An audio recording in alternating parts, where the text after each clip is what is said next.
Hello friends, today discuss about animal physiology and biochemistry का एक नया टॉपिक इम्प्लीकेशन एंड आर्टिफिशियल अर्थात रोपण एवं प्रसव स्टार्ट कर रहे हैं। आपने कल की वीडियो में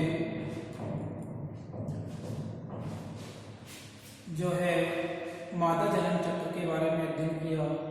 मादा जनन चक्र के दौरान विभिन्न प्रकार के हार्मोन्स के नियंत्रण में एक परिपक्व अंडाणु का निर्माण होता है और उस परिपक्व अंडाणु का निर्माण प्राइमेट और नॉन प्राइमेट जंतुओं में मध चक्र और रज चक्र के फलस्वरूप होता है। ठीक है, जब उस परिपक्व अंडाणु का निर्माण कैसे होता है ये चीज देख लेते हैं अपन कि जब हम मादा जनन तंत्र का अध्ययन करते हैं तो मादा जनन तंत्र का एक रफली डायग्राम इस तरह का है जिसमें दोनों साइड एक जो भी अंडाशय होते हैं, जो अंडाशय फैलोपियन नलिका वैलोपियन नलिका से जुड़े होते हैं, ऊपर की तरफ ये फैमिली संरचनाएं होती हैं, नीचे की तरफ गर्भाशय होता है, ये वेजाइना होती है। ठीक है, अब जो ये अंडाशय है ना, जब मादा जनन चक्र प्रारंभ होता है तो मादा जनन चक्र प्रारंभ होने की स्थिति में तो जब रज चक्र प्रारंभ होता है उस दौरान जब युवा अवस्था आ जाती है, युवा अवस्था के दौरान एस्ट्रोजन और प्रोजेस्टेरोन हार्मोन का स्राव प्रारंभ हो जाता है। जब फीमेल्स में एस्ट्रोजन और प्रोजेस्टेरोन हार्मोन की अधिकता होती है तो उस दौरान क्या होता है कि जो गर्भाशय का स्तर होता है, यह गर्भाशय का स्तर एंडोमेट्रियम कहलाता है, जो काफी मोटा, काफी हद तक मोटा होता है। परंतु जब रज चक्र प्रारंभ होता है, रज चक्र प्रारंभ होने की स्थिति में जो अंडाशय है, इस अंडाशय में सबसे पहले ग्राफियन फॉलिकल्स बनती हैं, यानी कि पुटक कोशिकाएं बनती हैं। वो पुटक कोशिकाएं धीरे धीरे जो है हार्मोन्स के नियंत्रण में वृद्धि करती हुई कहाँ पे आ जाती है, फैलोपियन नलिका में आ जाती है।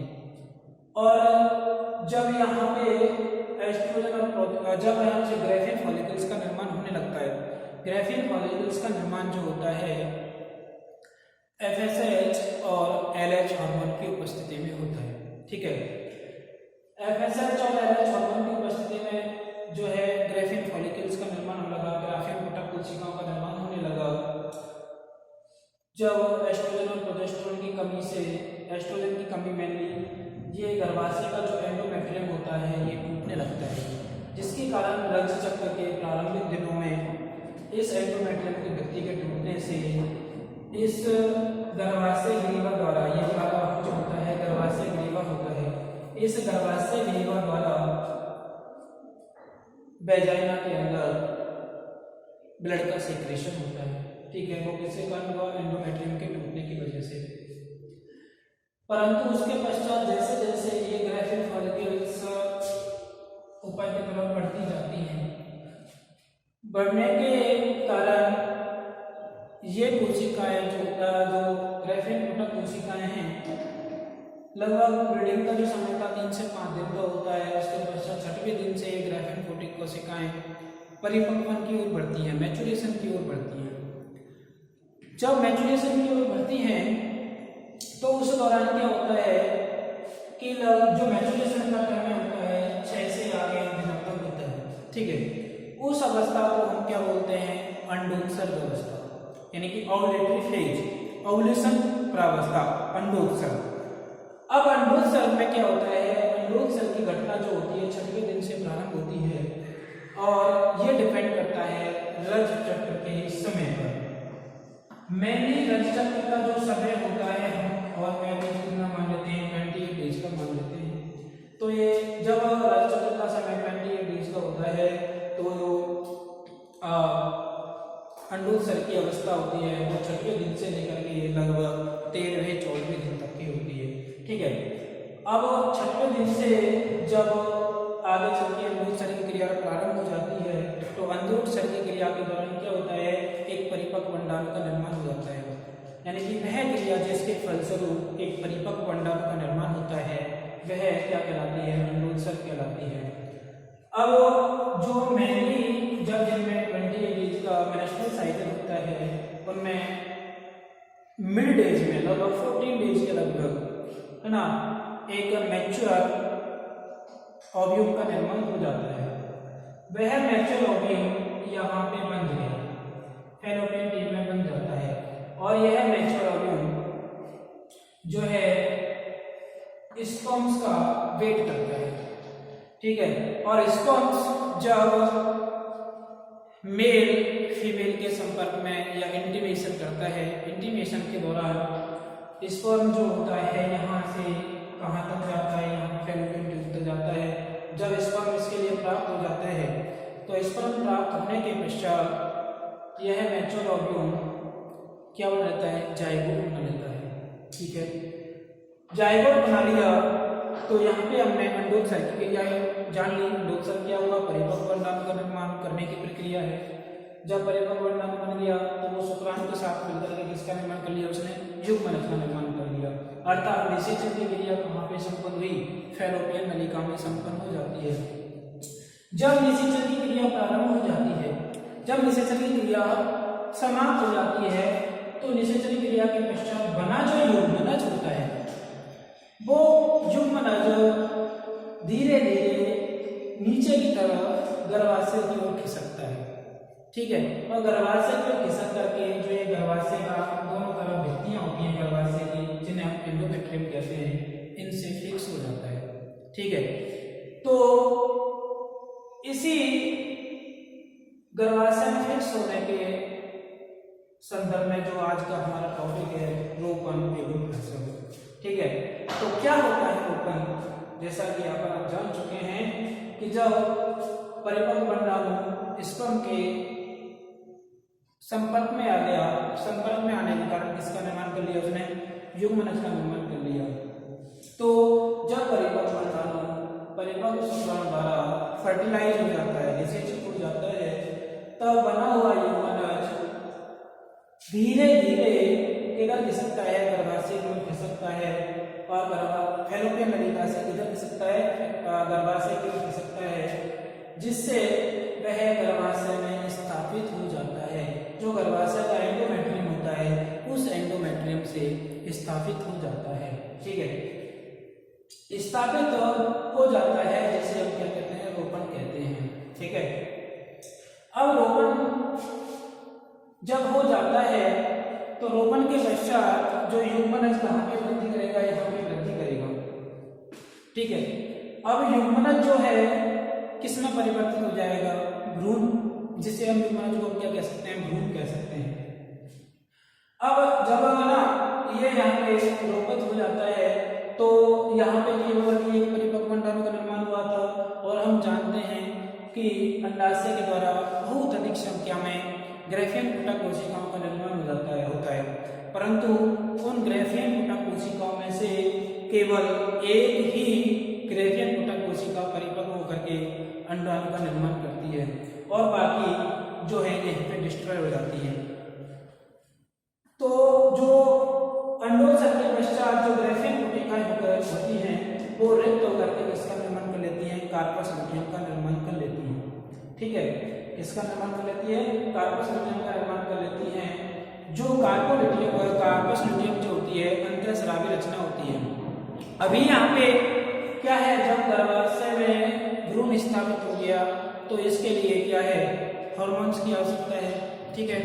हार्मोन्स की आवश्यकता है तो इसके लिए हार्मोन कहाँ से मिले? तो वो हार्मोन लाने इसके लिए जो भ्रूण स्थापित हुआ है उसके लिए हार्मोन्स कहाँ से प्राप्त होंगे? कार्पस लुटियम से प्राप्त होंगे। और कार्पस लुटियम कब बन रही हैं? जो अंडोत्सर्ग के पश्चात ग्रेफियन फॉलिकल्स होती हैं वो ग्रेफियन फॉलिकल्स रिक्त होकर के कार्पस लुटियम का निर्माण कर लेती हैं और कार्पस लुटियम जो होती है अंतःस्रावी रचना होती है। अंतःस्रावी का मतलब हार्मोन्स का सीक्रेट करने वाली, क्योंकि अंतःस्रावी ग्रंथियां जो होती हैं हार्मोन्स का स्रावन करती हैं, ठीक है। तो ये कार्पस लुटियम जो होती है हार्मोन्स का स्रावन करेंगी। तो जब यदि फर्टिलाइजेशन अथवा इम्प्लांटेशन नहीं हुआ हो, यानी कि निषेचन अथवा रोपण नहीं हुआ होता है, तो जो कार्पस लुटियम जो है ना, कार्पस लुटियम दो प्रकार के हार्मोन्स का स्रावन करती है, एस्ट्रोजन और प्रोजेस्टेरोन, एस्ट्रोजन और प्रोजेस्टेरोन। ठीक है, इस दौरान जब गर्भाशय में भ्रूण रोपित हो जाता है तो उस दौरान एस्ट्रोजन की अधिकता होती है और प्रोजेस्टेरोन हार्मोन की कमी होती है। ठीक है, तो जब यदि निषेचन नहीं हुआ है, रोपण नहीं हुआ है, तो उसके रोपण नहीं होने की स्थिति में कार्पस लुटियम जो होती है पीयूष ग्रंथि को उत्तेजित करती है, पीयूष ग्रंथि को मैसेज करती है और मैसेज करके जो है एलएच हार्मोन के स्रावन को कम करती है, ल्यूटिनाइजिंग हार्मोन के स्रावन को कम करती है। अब ल्यूटिनाइजिंग हार्मोन का जिक्र यहाँ पे आया तो ल्यूटिनाइजिंग हार्मोन क्या काम कर रहा था यहाँ पे, क्योंकि अभी हमने देखा कि ये ग्रेफिन फॉलिकल्स परिपक्व होकर के अंडन का निर्माण कर रही थी। ठीक है, अब जो अंडाशय से ग्रेफिन फॉलिकल्स का निर्माण हुआ है वो हार्मोन्स की उपस्थिति में हुआ है, एस्ट्रोजन और प्रोजेस्टेरोन हार्मोन की उपस्थिति में।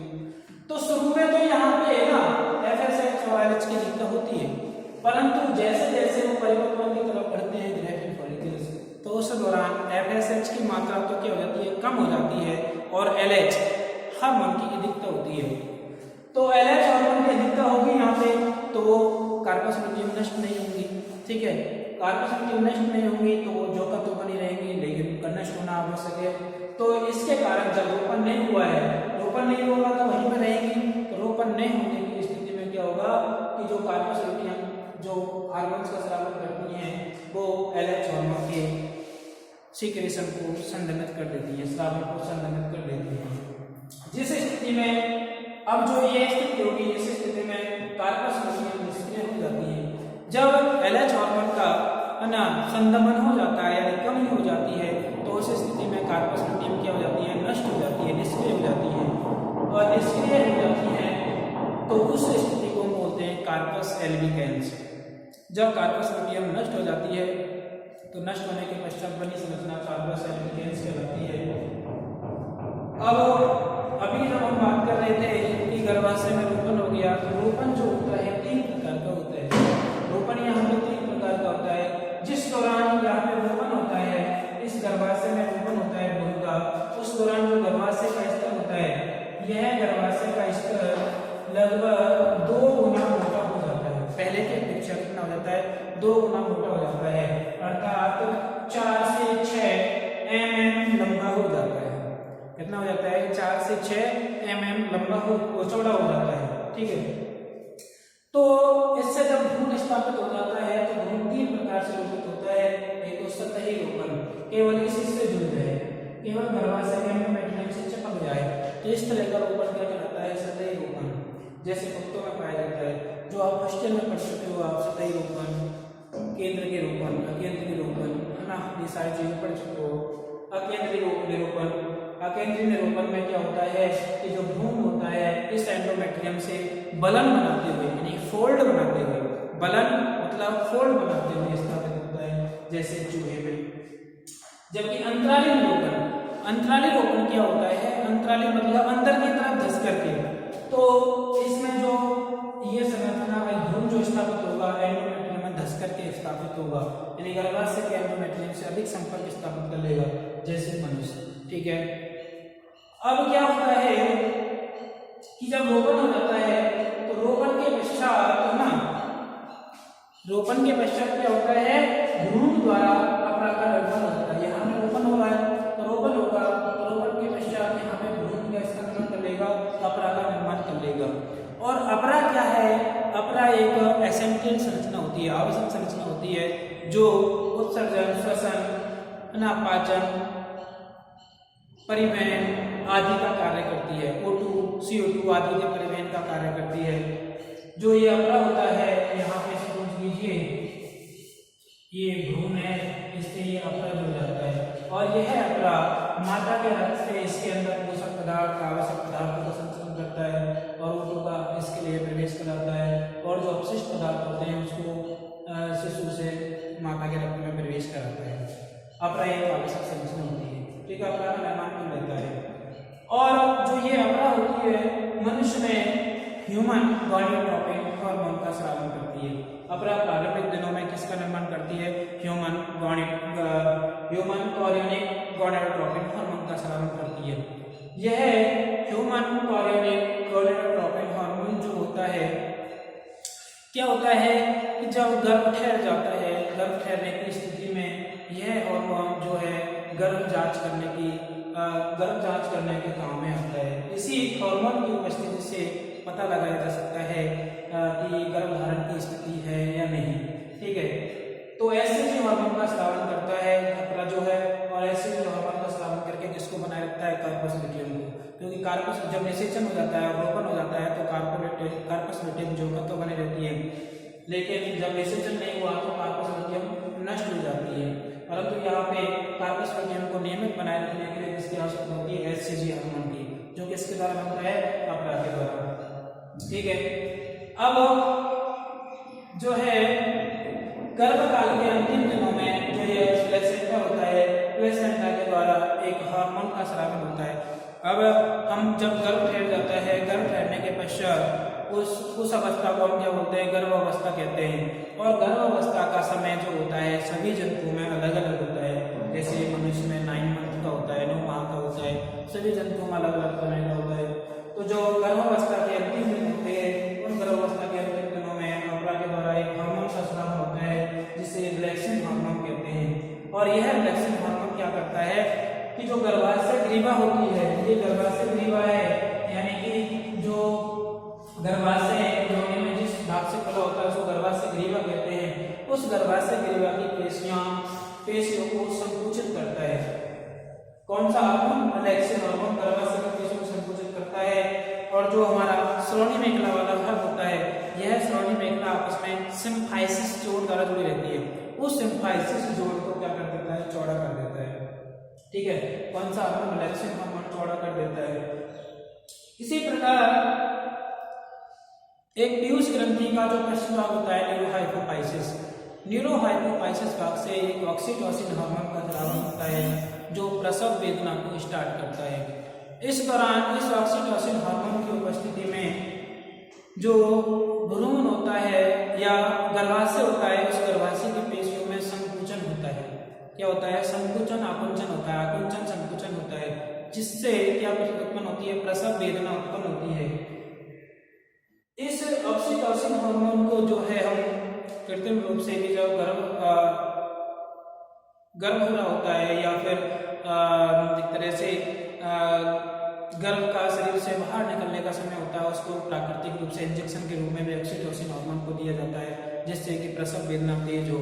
तो जब यह प्रसव वेदना उत्पन्न कर देता है, तो प्रसव वेदना के कारण जो भ्रूण होता है, भ्रूण का अगला जो सिर वाला भाग होता है शरीर से बाहर की ओर आता है और पीछे की तरफ उसके पैर जो होते हैं शरीर से बाहर निकलते हैं। सर्वाइक्स द्वारा वो योनि में आते हैं और योनि द्वारा शरीर से बाहर निकलते हैं, जिसे हम क्या कहते हैं? प्रसव कहते हैं। इस दौरान शरीर से रक्त का स्राव होता है, साथ ही साथ उस भ्रूण के साथ जो है प्लेसेंटा जैसी अतिरिक्त संरचनाएं जो है शरीर से बाहर निकलती हैं ना, जिसको नाभि रज्जु कहते हैं। उस नाभि रज्जु को काट करके बांध दिया जाता है और जो है प्रसव के पश्चात या प्रसव क्रिया के फलस्वरूप शिशु जो होता है शरीर से बाहर निकल आता है और लगभग 20 से 30 मिनट के पश्चात एक बार पुनः संकुचन की क्रिया होती है, जिससे शरीर से जो है अतिरिक्त संरचनाएं जैसे नाभि वगैरह, नाभि रज्जु जो होता है यानी कि प्लेसेंटा होता है और अतिरिक्त झिल्लियाँ जो होती हैं शरीर से बाहर निकल जाती हैं। उसके पश्चात गर्भाशय शिथिल हो जाता है, पेशियाँ भी शिथिल हो जाती हैं, जिससे रक्तस्राव बंद हो जाता है। ठीक है, थैंक यू।